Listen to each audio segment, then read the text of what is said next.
Hello everyone, welcome back. In this video, we'll be discussing about the last problem of today's weekly contest, maximize the number of partitions after operations. The problem is a bit hard as you can see from the acceptance rate, but as always, we'll start from the very brute force solution and intuitively optimize the solution along the way. If you stick till the end, I'm very confident you will be able to learn something new which you can apply to other problems as well. So with that, let's get started. The problem states that you are given a zero index string s and an integer k.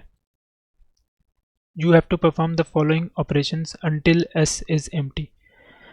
You will first choose the longest prefix of s that contain at most k distinct characters, and you will delete the prefix from s, and you will keep on doing this operation until s is empty. Now the only twist here is before you apply these operations, you are allowed to change at most one index in s to any lowercase English letter, right? So you have to return the integer denoting the maximum number of resultant partitions you can get, right? So let's take an example. Let's say ACC CA and K is 2. So if you, before applying any operation, you have the opportunity to change any of these 5 characters to anything you like. But for now, let's assume that we are not changing it because it's at most 1, so you may or may not change it, right? So let's assume that you decide not to change. So if you don't change, what is the number of partitions you will get? So you will first, or how to make the partition, you will select the longest prefix of s that contain at most k distinct characters. So k is 2. Now what is the longest prefix that contains 2 distinct characters? Answer is this entire string itself. Notice that this also contains 2 distinct characters. This also contains 2 distinct characters, but you have to pick the longest prefix, and the longest prefix is the entire string itself. So if you don't apply any operation, you will be getting one partition, right? But let's say you take the opportunity and before applying the operations, you change the middle C to B, and the string will become ACBCA. Now let's try to figure out how many partition this resultant string will have.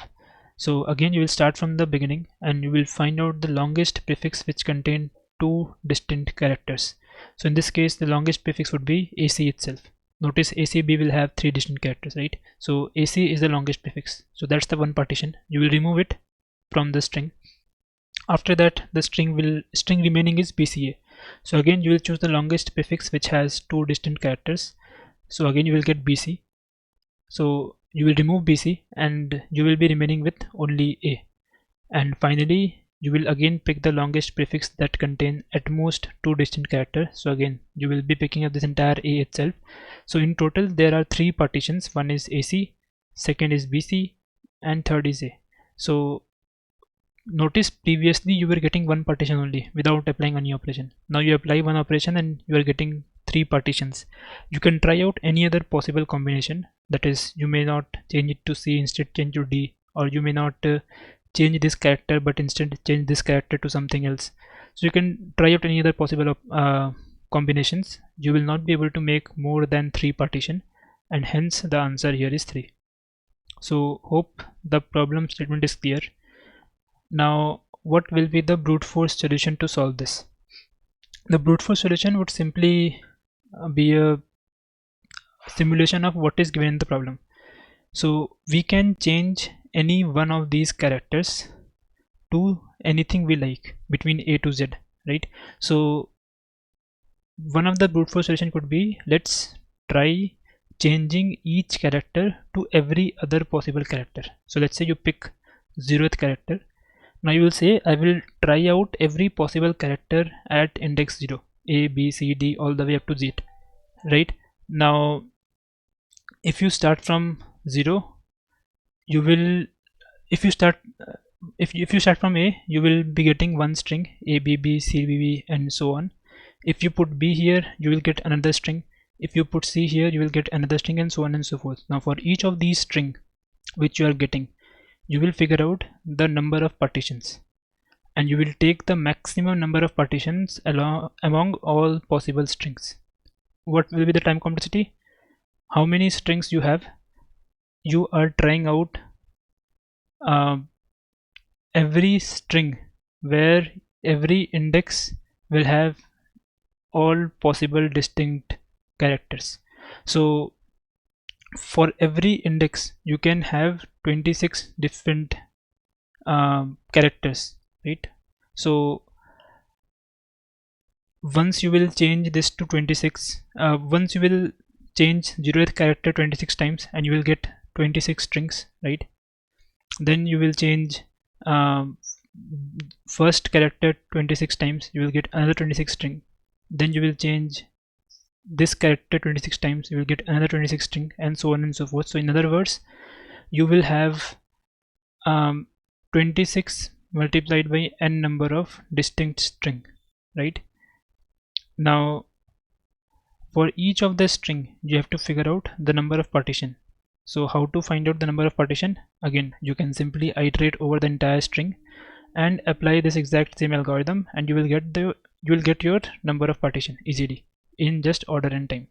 So overall the complexity of your algorithm is cn square, where c is the number of distinct characters you have, right?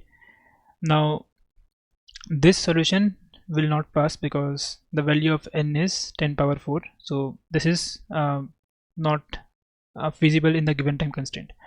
So we have to optimize. Now which of these three factors you can optimize, or you can try to optimize first?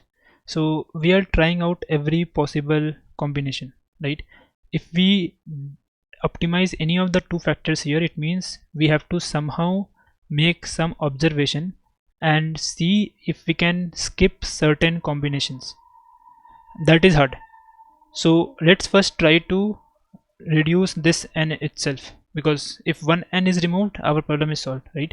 So we now will try to remove this n. What does it mean? It means given a string, I want to find out how many partitions it will have in less than order n time. It means without iterating over the string, I have to figure out how many partitions it will have. Obviously this will require some kind of pre-computation, which is evident because you are not iterating over the entire string to figure out the partition. So let's see what kind of pre-computation is possible here, or is it possible or not.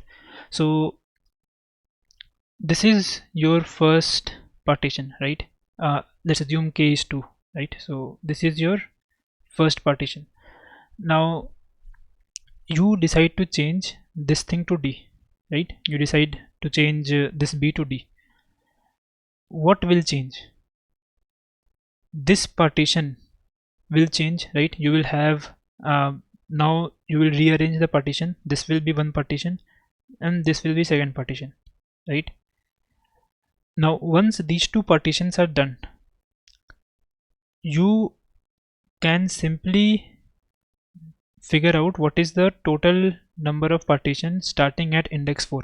That will be constant, right? Because nothing after index 4 will have is changed, and whatever happened before index 4 we already make sure that all its effect is already taken care of, right?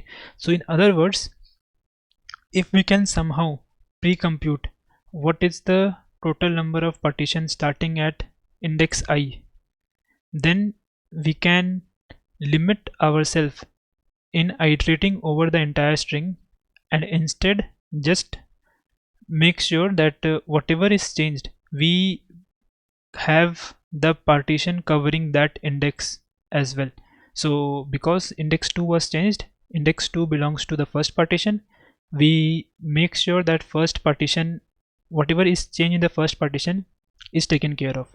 And once that is taken care of, we figure out that okay, up till index 3, that will be the effect of the changed index. So after index 4 everything will be independent, so we will use whatever we have pre-computed, and that's how we are saving on not iterating over everything, right? So that's the first thing. We have to figure out the number of partitions after index I, right? Now, if what about, or how to figure out this I itself, right? So we have to somehow make sure that whatever changes or what this particular index has changed is taken care of, right?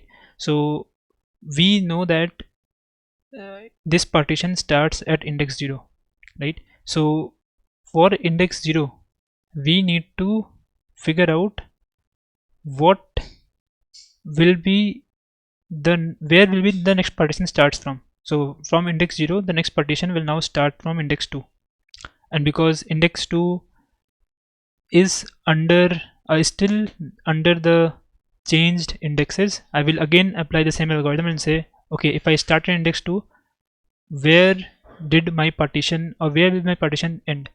So where is my partition ending if I start at index I is another question, right? So where the partition will end if I start with index I. If we need to answer these two questions efficiently, notice that this question is also, this question can potentially be order n as well if you do it naively, right? So if you say, okay, find me the index where a partition starting at index 0 will end, it can go all the way up to order n, right? It depends what all characters you have or what you have changed, right? So this as well you have to answer efficiently, and this as well you have to answer efficiently. So you have now two questions that you have to answer. First is number of partition starting from index I. You have to count that for each index, right? And given a index I, you need to figure out the end of this partition, or in other words the rightmost index R which contain at most k elements. That's the definition of the partition, right? So given a index I, you need to figure out where this partition will end if it start at index I. If you have these two questions answered efficiently, you can reduce this order n to something which is max of this and this, right? So let's tackle the first problem now. Number of partitions starting from index I. So we need to figure out how many partitions are there which starts how many partitions are there if we start our partitioning from a particular index I. Let's say this is I, so in this case the number of partition would be one partition would be BDB, second partition would be CCA, again assuming that k is 2 always, right? So how will you figure this out for all the indexes, right? Notice for single index, let's say for 4, if you have to figure it out, what is the brute force approach? The brute force approach would be, okay, starting from index 4, let's try and iterate over the indexes until I hit until I have k distinct elements with me, and that will be the first partition that I have, and then I will start the second partition and I will keep on going until I exhaust the string. So basically for each index I, you can do order n operation to figure out the number of partition. So for all the indexes you will need order n square operation. Now again, order n square operation is very huge for the given time given constraint, so we have to optimize. Now there are two n's, right? First n coming from the fact that you are doing something for every index, so that you have to do, that you can't do much. The second n is coming from the fact that for each index I, you are iterating over all the indexes in the right to figure out the number of partitions, right? So that you have to optimize somehow. So notice that again you have to do some kind of pre-computations, right? Because without iterating you can't do much. So let's say starting at index I, you figured out, okay, the first partition ends at index j. Now once the first partition ends at index j, the next partition will start at index j plus 1, right? So isn't this the same problem that you are trying to solve starting at index I? At index I you want how many partitions are there if I start at index I. Now you want how many partitions are there if I start at index j plus 1. So exact same problem, right? So whatever is the answer for this index, you can directly use it instead of going further right. So now the problem reduced to, you are first figuring out what is the current partition. So you are first figuring out what is the current partition. Let's say that takes order x time. We will figure out what x is. Once you have the current partition with you, then you are requiring just order one time to figure out the rest of the partition, because you already have computed the other values, right?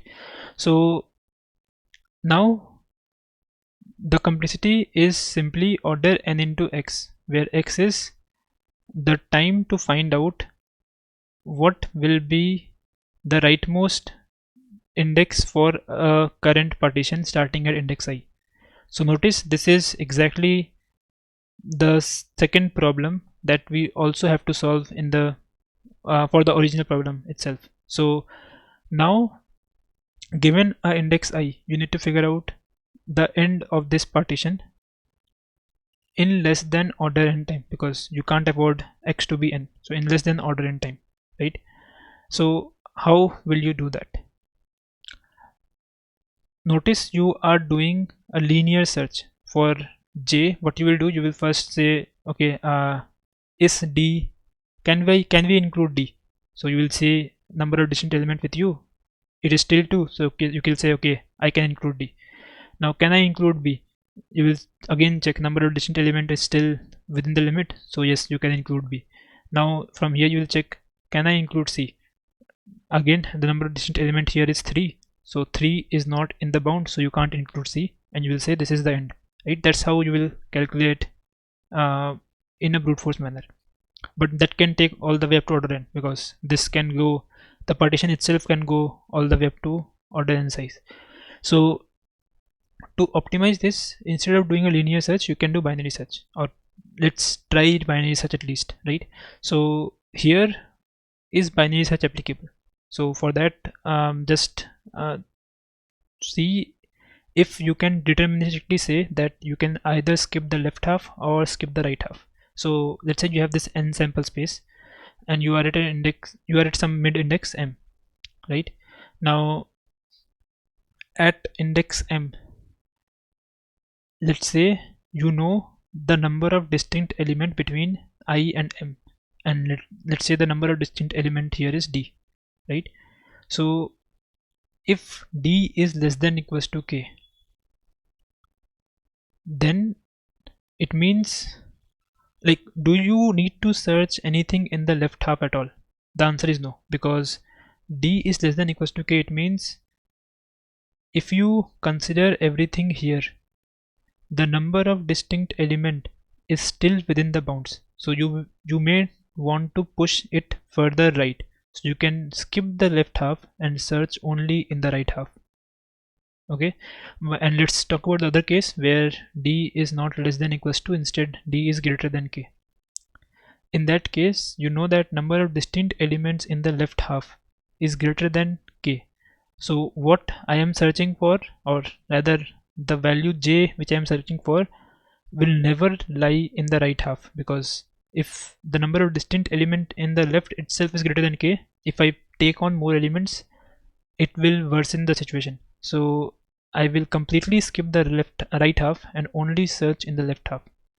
So at a given index m, you are able to deterministically say whether to go left or right, and because of this you can apply binary search, right? So instead of order n, your search space would simply be order log n, or in other words, you will just be iterating over log n number of these values to finally get to your target result, right? So the value of x is log n, but notice you also have to figure out, like, for a single value m, you have to figure out number of distinct elements between L and M, right? So that we are not considering here, but we will do this afterwards. So for now, we are able to find out the number of partitions starting from index I for all the i's in just n log n time, right?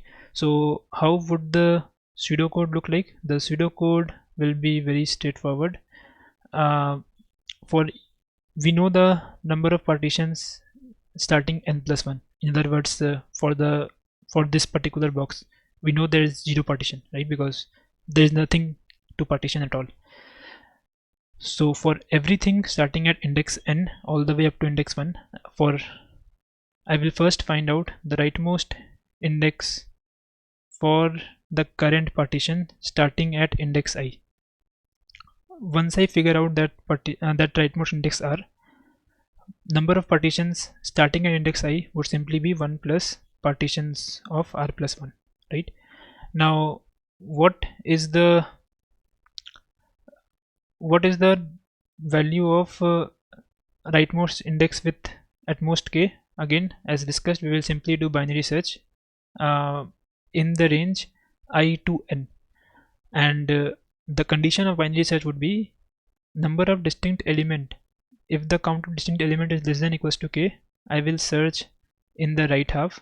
If it is greater than k, I will search in the left half only, right?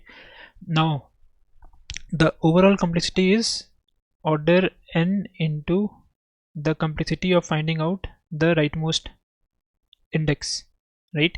And the complexity to find out the rightmost index or the value of R is, we are doing some binary search, so we are iterating over log n number of nodes, right? And for each node we are trying to figure out how many distinct elements are there in a particular range L to R. So complexity is n log n into d, right? Where d is denoting the number of distinct elements in the range L to R. So you have to now figure out what is the number of distinct elements in the range L to R efficiently to make this entire algorithm efficient. Notice the original algorithm was order n square algorithm if you do naively, and that was not optimal. So we did this all things to optimize that, and the current solution that we are getting is order n log n into d, right? Or dn log n. So we want d to be something of the log n factor as well, otherwise this will not work, right? So we have to figure out number of distinct element in the range in approximately log n number of time, right? So I would encourage you to pause and try to think about this problem by yourself. So hope you thought about it. One small hint here is you have to figure out the number of distinct elements on distinct characters in the range L to R. Let's say instead of this problem, you have to figure out number of distinct A in the range L to R. Can you do this? So if you are thinking prefix sum, then yes, that's the solution. So if you have to figure out the number of distinct elements between L to R, you will maintain a prefix sum for every character, right? So what you will do, initially you will have a empty array denoting all zeros. So number of A is 0, number of B is 0, number of C is 0, number of D is 0. I'm showing up to D, but in reality you have to extend this array all the way up to Z, right? Now you see A, so you will maintain prefix sum for A. So from 0 it will become 1. Now you see B, so it is not equals to A, so it will remain 1. You see B, again not equals to A, so it will remain 1. You will see C, again not equals to A, it will remain 1, and so on and so forth. Now finally you see A, so this 1 will become 2, right? In the same fashion you will calculate for B as well. Initially it was 0, you see A, so because A is, this is not what you're looking for, you will keep it 0. Now you see B, B is what you're looking for, so you will increment the count to 1. You will see B, again B is the one which you're looking for, you will increment the count to 2, and so on and so forth. So this entire matrix, you can fill this entire matrix in just order n into c time, right? Now once this matrix is filled, to answer, you can answer this question in just order c time. How? let's say you have to figure out the number of distinct element between this L and this R, right? So you will first figure out the count of A, B, C and D between between these ranges, right? So you know there is one A from 0 to R. Similarly, there is 4B from 0 to R. There is 2C from 0 to R and 1D from 0 to R. So this is what you have from 0 to R, right? And in the same fashion, you have 1A from 0 to L minus 1, 2B from 0 to L minus 1, 0C and 0D from 0 to L minus 1. You will subtract these two and you will get exactly how many A, B, C and D are there between range L and R. So if you subtract these two, you will get 0, 4 minus 2, 2, 2 minus 0, 2 and 1 minus 0, 1. So in other words, you will have 2B, 2C and 1D in between this range, and you can confirm this 2C, 2B and 1D, right? Now once you have this, you can simply iterate over this array and see how many non-zero values you have and that many number of distinct elements you will have. So in this case 3, so you will have 3 distinct elements. So what you are doing, you are simply iterating over an array of size C, the number of distinct characters you have, and figuring out the frequency, and from frequency you are figuring out the total number of unique elements in this range as well.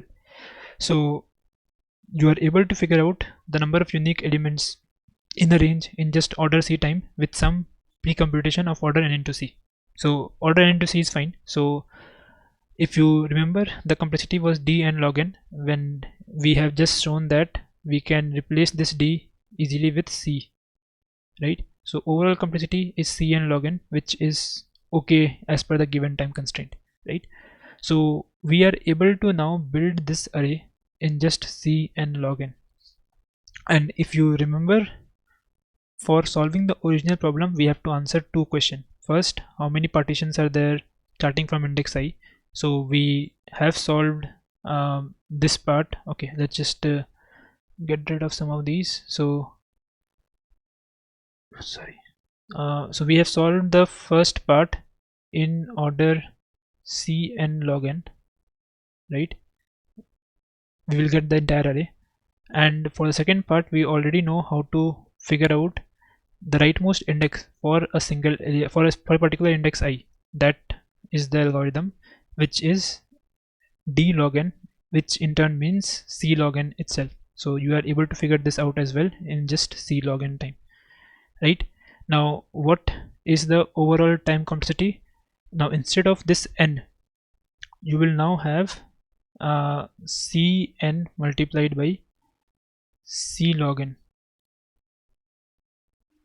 right? So overall complexity is nc square log n, which actually fits in the given time constraint, or it I would say it barely fits within the given time constraint, and the given problem will pass. There are multiple solutions that I've seen with this particular time constraint. So this is the final solution. So let's just quickly reiterate over the entire solution, and we will do a small dry run before jumping to the code. So we started with the very brute force solution. We say for each index we will try to figure out, if I change that index to a different character, what is the total number of partitions I will get, and I will do it for all the characters and just take the maximum across the partition for all those different strings. So in total we have C into n number of string. For each string, what I'm doing, I'm trying to find out the number of partitions. So let's say I changed this index to D. So I will first check which partition it belonged to. So it belonged to the first partition itself, which in this case is 0, 2 partition. Now once this is figured out, we know that this will affect at most 2 partitions, right? So we will start from 0, figure out what is the end index starting at 0, given we have changed this to D, right? So this thing you can figure out in C log n time, right? And after you figured out this, if the index you have changed is not covered in the partition itself, it means this index has some tendency to change something else as well. So you will start from this again and say, okay, if I start here, what is the end of the partition? You will get 3 again in C log n time. Once you get 3, you will simply know what is the number of partition, or what are the rest of the partition in just order one time, because you have calculated the entire array already. So overall complexity is nc square log n. Now one small thing to note here is you have changed a character, right? And you still have to figure out this part, which in turn have the number of distinct elements in the range. So because a character is changed, let's say you change a character here to D. Now once you change this character, this entire array is invalid, right? So if you recompute the array, the complexity will never be C log n, it will be more than that. So you can't change the array. Without changing the array, you need to still answer the same question. In other words, you still need to figure out how many distinct elements are there between a range L and R, right? How will you do that? The answer is simple. There is just one character which is changed, right? So instead of recomputing anything, you will still find the exact same thing with the old character. Now once you figure out the count, so notice we have the count here, right? 0 to 2 1. So once you have the count, you already know that this was already B, so you will subtract 1 from B, and you are changing this to D, so you will add 1 to D. So the final count will become 0 1 2 2, and based on that you will figure out the frequency, number of distinct elements, right? So hope this thing makes sense. Let's quickly go through one small round of iteration before we look into the code. So this is the original array. K is 2. We already know how to compute this this particular matrix in order C into n time, right? And this matrix will help in finding out the number of distinct elements in a particular range L to R. So now we have to figure out how many partitions are there if I start partitioning at index I. So that's what we need to figure out, and this is what the array would be. So initially we will have 0, right? So let's just get rid of the values here. So initially we will have 0 here, right? Number of partitions are 0. Now what is the value for this? As discussed, we will simply say what is my first partition starting at index 9, and wherever it ends I will reuse whatever is there afterwards. So starting at index 9, I need to figure out the last index up till which the number of distinct element is still 2, right? So for index 9 it is simple, so let's just not go through the binary search process, and we know that there is just this partition will end at index 9 itself. So we will the answer for here would be 1 plus the value at the R plus 1. So here R is 9 itself, so value at R plus 1 is 0, so value here would be 1, right? Now let's move forward. Let's say you need to now figure out the value at 8, right? So for 8 again you will do, okay, what is the, where did my partition will end if I start from 8? The first partition will end. So again you will figure out the first index where the number of distinct element is less than equals to 2. So for that you will start a binary search in the range 8 to 9, and when you do binary search you will figure out that okay, 9 is that index, so I will, this is my partition, so the value here would be 1 plus the value afterwards, which is 0, so 1 plus 0 is 1. In the same fashion this will be 1 as well. Now let's talk about B. So if I figure out the value at 6, I will say where did my partition end. So I have to do a binary search in the range 6 to 9 and figure out the index where the number of distinct element is at most 2. So in this case this will be that index, or 8 will be that index. So the value at B would simply be 1 plus the value at 9.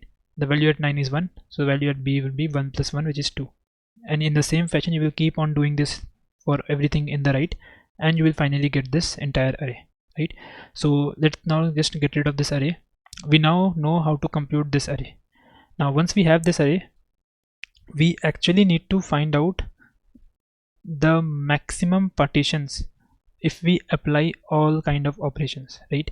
So now our job is, I will do a for loop, right? Let's say for I equals to 0 all the way up to n, and for each partition or for each index I will try out every possible character. So I will start all the way from A, and for each index I will try all the way up to Z. So here I will get a string and I want the number of partitions for this particular string, right? So this, let's just do one dry run for a single string and the process will be same for everything else, right? So let's assume this is changed to D, right? Or 4 was originally B, now it is changed to D, right? How to figure out the number of partitions in this case? So first of all we have to figure out which partition this D belonged to, or this 4 index belonged to. It belongs to a partition 2, so everything before that would be valid, and before there are just one partition, so we already have one partition before, right? Now starting at index 3 things will start getting changed, right? So first I will start at index 3, do a binary search in the range 3 to 9 and figure out which is my index of where did my partition will end, right? Now let's say while doing binary search you get onto 4, right? You are doing a binary search and the value of M is now 4. So let's see how we can compute that result. So, or let's just take the middle here. So in 3 to 9 if you find out the middle value it will be 6, so the value is 6 here, right?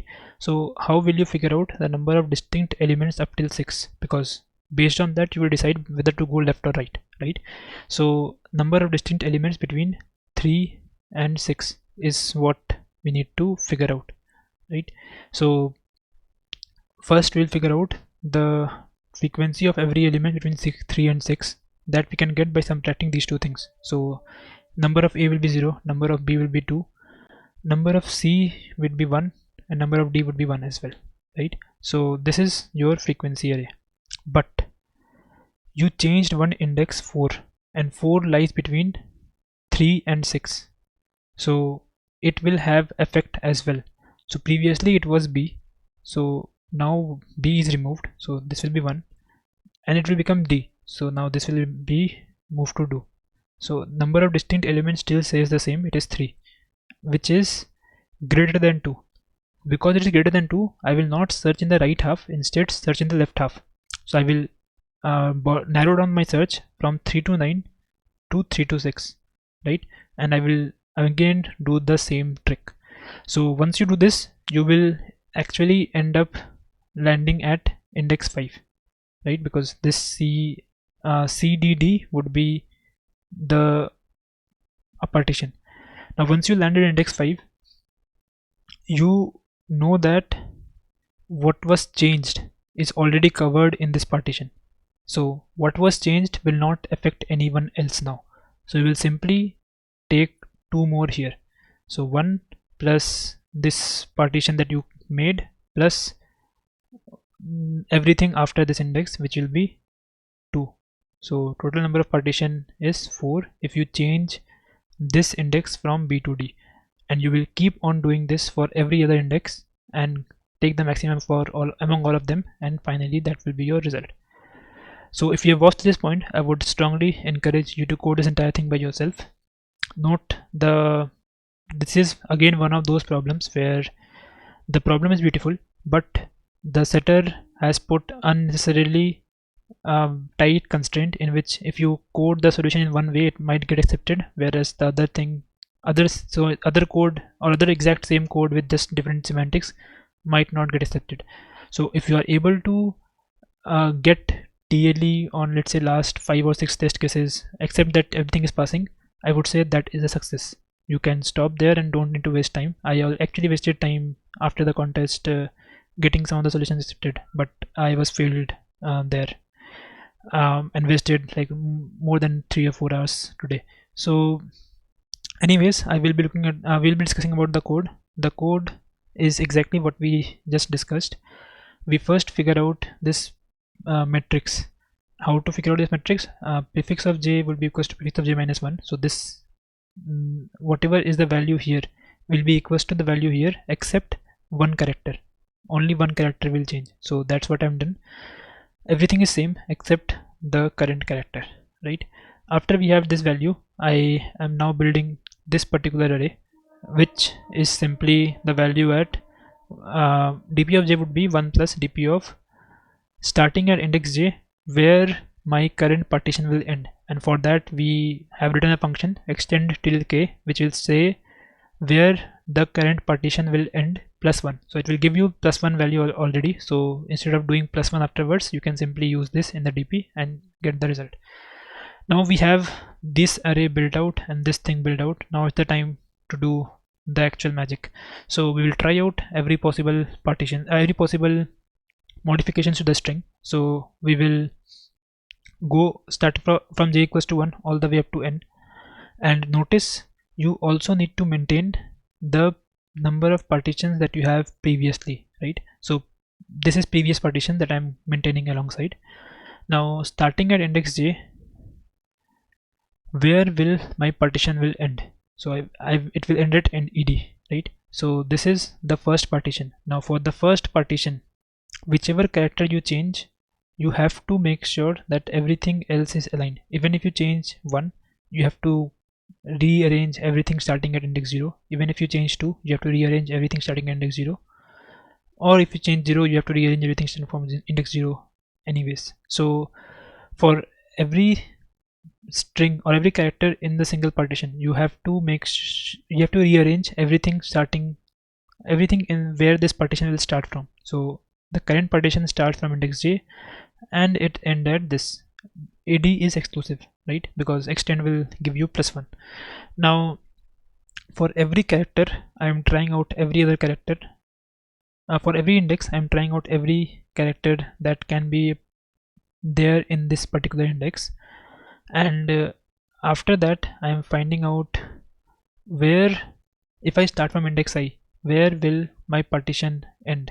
And notice this extend till k takes 3 arguments. First is where I am starting from, second is which position I have to change, and third is what I should change it to.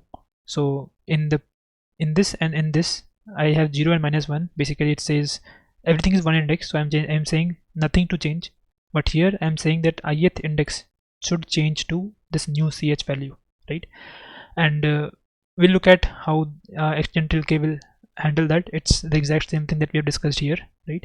But once we figure out where the current partition will end, I will see if what I am changing is covered in the first partition. If it is already covered, then whatever has changed will have no effect afterwards. So if it is already covered, then I know how many partitions are there previously. We just made one new partition for this that is covering I, and afterwards we have these many partitions. If it is not covering, then we have to make one more partition, and for sure in the second partition it will be covered. Why? Because this entire thing was a single partition and you are changing something, right? So if the first partition doesn't cover the index, it means it has already k distinct elements.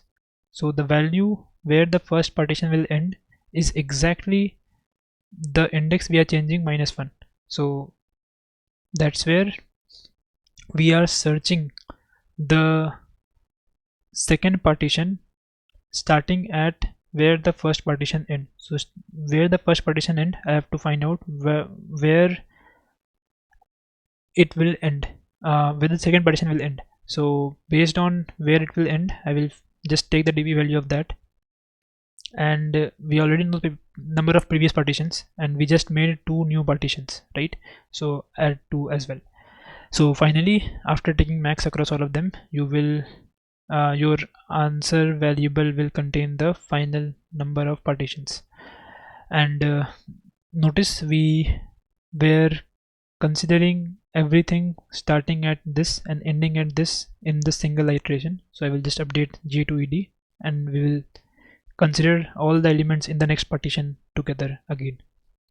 Now finally, extend till k, it's exactly the same. We are doing binary search. We are going left to right based on how many unique elements are there in between index and m, and we know that this position is changed, and it is changed to this particular character, right? Now count unique. So as discussed, we simply figure out the count of every element between L and R first.